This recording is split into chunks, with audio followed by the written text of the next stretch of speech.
Hey everybody, I have a kind of a neat little rig I wanted to share with you. That's something I kind of learned about recently.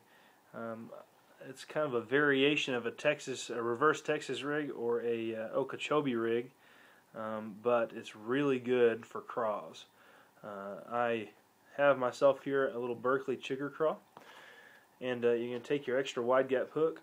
It's a pretty small one. You can use kind of a good size hook for your bait.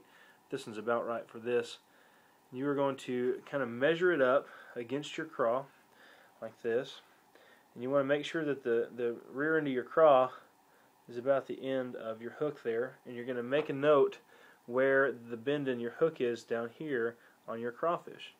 You're going to take your hook and through that hole, or through on your mark, stick it through there, and instead of rigging this like you would a Texas rig and having the claws at the bottom like a normal reverse T-rig, you are going to run it towards the bottom. So you got your hook there at the butt of your craw, and you're going to take your drop shot weight. This is for those who don't have the money to spend a bunch of money on a specialized weight. This is just as good.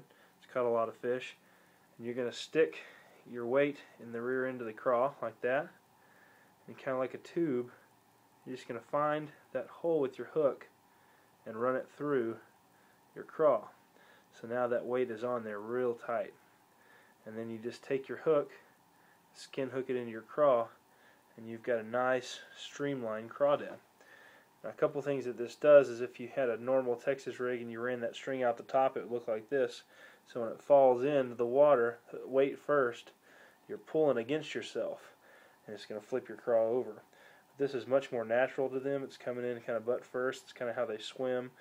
But the coolest thing about this rig is whenever it hits the bottom, when you start to pull up on it, that craw will stand up. And if you just give it a little twitch, those claws will stand up in the water and just kind of float down like it's getting ready to attack or defend itself.